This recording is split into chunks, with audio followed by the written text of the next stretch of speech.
Welcome back to Redacted Frequencies, your go-to source for, well, the stuff they don't exactly teach you in history class. That's right, Cypher. Today, we're pulling back the curtain on something truly unsettling. We're talking about whispers in the shadows, the kind that might just have ignited some of the biggest conflicts our world has ever seen. Exactly. For centuries, there have been these persistent rumors, these whispers really, about secret societies operating behind the scenes, pulling strings, and maybe, just maybe, even orchestrating wars. It's a heavy thought, isn't it? The idea that these clandestine groups with their own agendas could have actually shaped global history in such profound and often violent ways. I mean, we're not just talking about minor skirmishes here. We're talking about global conflicts, revolutions. Oh, absolutely, Echo. And today, we're diving deep into some of the most compelling claims and connections.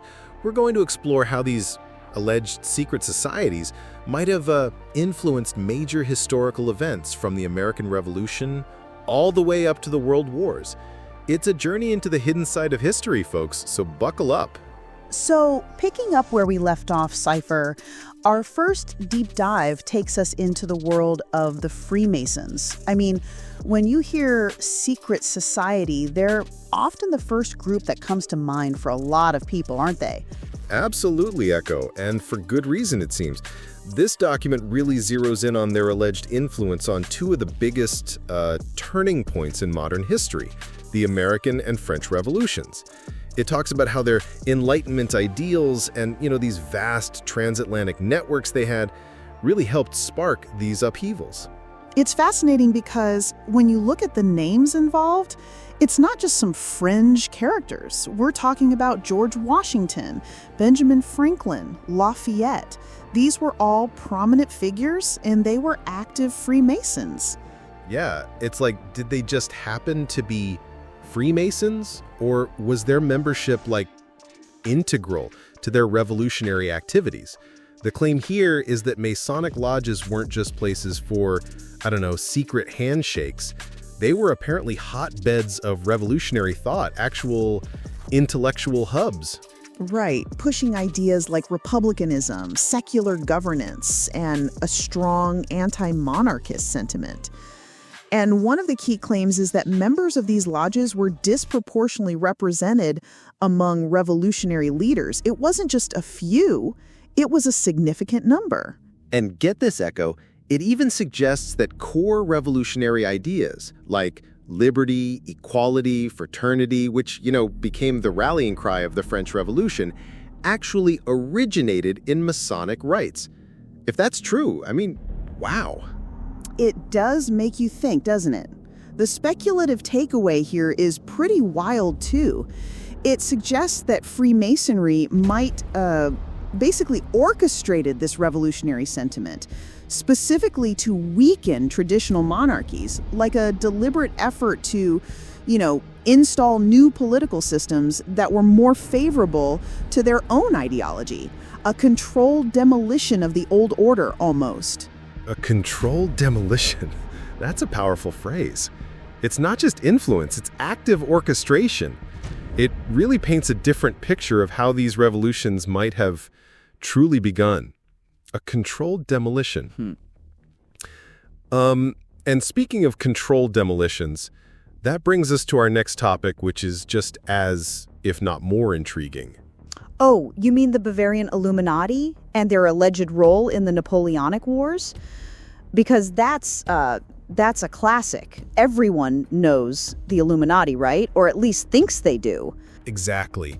This document dives into theories connecting the Illuminati, founded in, 1776, to the upheavals in Europe that eventually led to the Napoleonic Wars.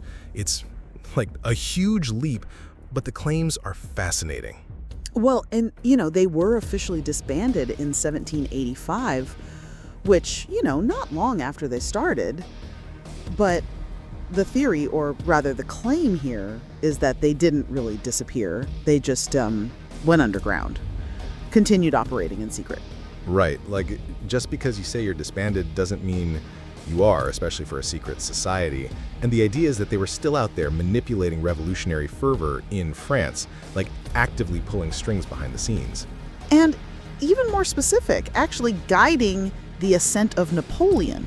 The whole goal, apparently, to dismantle the old European aristocracies, to, completely reshape the power structure on the continent. Yeah, the key claims here are pretty bold. First, that their goals included, not just overthrowing monarchies, but also, organized religion. Which, if you think about Napoleon's secular reforms, it sort of aligns. It does. And then this one really got me, that Illuminati members actually infiltrated Masonic lodges to expand their influence. So you've got a secret society infiltrating another secret society. It's like layers of secrecy. Right? It's like a nesting doll of clandestine operations. And then there's this idea that Napoleon's centralization of power, his entire imperial project, was seen by some as a controlled revolution. Not a spontaneous uprising, but something, carefully orchestrated. A controlled revolution. I mean, when you look at how quickly he rose and how effectively he just dismantled so many old systems, you can see how someone might get to that conclusion. It's pretty neat the way this document lays it out. And the speculative takeaway is where it gets really chilling, though. It suggests that the Napoleonic Wars themselves may have been a controlled demolition of Europe's old regimes, orchestrated by a shadow network of Enlightenment radicals. Like the ultimate plan, right? Not just to win a few battles, but to completely remake the continent in line with their own ideological vision. It certainly adds a whole new layer to history lessons. It certainly does. And it makes you wonder, how many other major historical events have similar, unseen hands guiding them, which brings us quite directly to the outbreak of World War I. Ah, the big one. And a secret society that's often overlooked in the popular narrative, but according to this document, was absolutely central to it. The Black Hand. Exactly. The Serbian secret society, the Black Hand, directly linked to the assassination of Archduke Franz Ferdinand in 1914. That one event, as we all know, triggered the entire global conflict. And this wasn't just some random group. It was founded by Serbian military officers. So you're talking about actual people with actual power and, training. Yeah. Their main goal was to unite Slavic nations. They wanted to resist Austro-Hungarian control. And they pursued this through, violence and espionage. Very direct, very aggressive. Right. And the claims here are pretty specific. First off, that the Black Hand actually trained and armed Gavrilo Princip, the assassin himself. So it wasn't like a lone wolf situation, according to this. No, not at all. It was orchestrated, and it goes further suggesting that their operations were deeply tied to elements within Serbia's intelligence services. So you're looking at state-sponsored or at least state-linked covert action. Which, again, adds so much more weight to it. And the most, chilling claim for me is that the assassination was planned to incite war, not just to make a political statement, but to actually ignite a larger conflict. That's the part that really makes you pause, isn't it? Because if that's true, then a handful of people in a secret society deliberately set off what became one of the most devastating wars in human history. It's almost too neat in a way, if you know what I mean. The idea that one single act could be so perfectly calculated to unravel everything. But then you look at the consequences and it's hard to argue with the outcome. Right. And the speculative takeaway from this document really drives that home. This was a deliberate move by a secret group to spark a world war and ultimately redraw the map of Europe along ethnic nationalist lines. So it wasn't just about like freeing the Slavs. It was about fundamentally reshaping the continent. It's quite the ambition for a secret society. I mean, if you think about how many borders shifted after World War I and how many new nations emerged based on ethnic lines, it does sort of align with that speculative goal. It's like they got exactly what they were aiming for.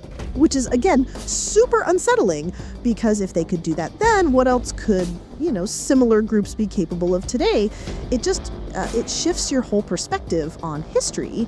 So if we've just talked about a secret society that, arguably kicked off a world war with a deliberate assassination, it feels only right to shift gears a little and look at one that's perhaps a bit closer to home and equally shrouded in mystery. You must be talking about Skull and Bones, the super elite secret society at Yale. I mean, everyone's heard of it, right? But the actual influence, that's where things get murky. Exactly. This segment really dives into Skull and Bones and its members' surprisingly influential roles in U.S. foreign policy. We're talking about connections between Bonesmen, as they're called, and America's expansionist ventures. Right, like the Spanish-American War, for instance, or the annexation of the Philippines, and then, all those early 20th century regime changes down in Latin America. It's a lot of significant historical moments. It really is. And the document actually lists some pretty heavy hitters among their members. Like, we're talking presidents, Taft, Bush, for example. We're talking CIA founders, corporate moguls, not just like local bigwigs, but people at the absolute top of the power structure. Yeah, it's not just like a fraternity, is it? It's an incubator for future leaders. And if this document is to be believed, they also promote a very specific manifest destiny worldview, which, for a secret society, that's a pretty strong ideology to push. It is. And it makes you wonder if that worldview isn't just like a shared belief, but almost a guiding principle for their actions once they're in positions of power. The document suggests that foreign policy decisions, when you look at them, really show a pattern of elite-directed expansion. That's the key, isn't it? Elite-directed. Because if these decisions are coming from a relatively small interconnected group, then it shifts the whole narrative of why certain wars were fought or why certain territories were acquired. Right. Like, were these wars truly about national interest? Or, and this is where the speculative takeaway really gets you, were they more about fulfilling a globalist vision that was, cultivated by these secret Ivy League elites? Ooh, that's a big pill to swallow, because it suggests that, all the rhetoric around freedom or democracy or whatever the stated purpose was might have just been a smokescreen for a deeper agenda. Yeah. It takes it away from the idea of like democratic processes and public will and puts it squarely in the hands of a very select few. And I mean, the Bush family connection is, pretty well known, and their involvement in various aspects of foreign policy. And the CIA founders, that's like the intelligence backbone of the country. So if you have this society that's churning out people who then go on to establish and run these agencies, you have to wonder what kind of overarching strategy might be at play. It's almost as if once they're in, they're working towards a long-term goal that was set well before they even got into office, a goal that aligns with this manifest destiny worldview. And I guess it's not surprising that a lot of these theories sort of swirl around Ivy League schools. I mean, they're already known for being these exclusive breeding grounds for future leaders. So a secret society within that, it just makes the conspiracy theories feel almost plausible. Well, and when you connect it to specific events like the Spanish-American War, which was, a pretty clear act of imperial expansion, it just fits the narrative perfectly, doesn't it? It's hard to just dismiss it as coincidence. No, it definitely makes you look at those historical events with a different lens. Like, who truly benefited? And was it a national benefit or a benefit to a very particular intertwined network of individuals? It's unsettling to think about. It really is. And it sort of implies a much more controlled, deliberate path for American foreign policy than we might typically perceive. Not just reactive, but very proactive in its pursuit of expansion. Wow. So from Ivy League elites potentially shaping American foreign policy, we're now going to pivot to something that feels even more chilling, if that's possible. We're talking about the Thule Society. Yeah, this next segment really delves into the occult Thule Society's influence on early Nazi ideology and, well, the very origins of World War II. It's a deep dive into the esoteric side of history. Occult, esoteric, Nazi ideology. I mean, those are all words that just scream secret society and dark intentions. So what exactly was the Thule Society? Well, it was a German nationalist and esoteric society based in Munich. And what makes it particularly unsettling is how it blended mysticism with Aryan supremacy and a pretty strong anti-Semitism. It was a really, really potent mix. Right, and I remember reading something about how key figures like Rudolf Hess and Dietrich Eckart were members. And, I mean, Eckart was supposedly a mentor to Hitler, right? Exactly. The document actually states that the group provided funding and crucial philosophical groundwork for Hitler's rise. So they weren't just, a book club. They were active in shaping the intellectual and financial landscape for Nazism. That's a pretty significant claim. So they weren't just influential, they were foundational to the Nazi movement. Yeah, one of the key claims is that the society actually created the German Workers' Party, which was, of course, the precursor to the Nazi Party itself. So they laid the literal groundwork for this political movement. Oh, wow. So they were instrumental in the very birth of what would become the Nazi Party. That's almost hard to wrap your head around. It makes you wonder how much was outright influence versus just shared ideology. Well, and beyond just the direct political creation, their symbolism and rituals heavily influenced Nazi pageantry. So if you look at a lot of the visual elements, the ceremonies, they really derived a lot from Thule. So not just the ideas, but the aesthetic, the whole performance of Nazism too. That's pretty pervasive influence, isn't it? From the roots up. Absolutely. And ultimately, the document claims they pushed for war to restore a mythical Aryan order, which, that's their ultimate goal. Not just a political party, but a complete reshaping of the world based on this very particular racist ideology. A mythical Aryan order. That sounds incredibly dangerous. And it really brings us to the speculative takeaway for this section, which is, it's pretty stark. It is. The idea that WW2's ideological foundation was actually seeded by a secretive mystical order aiming to remake the world in line with their arcane beliefs. It's profound. So it wasn't just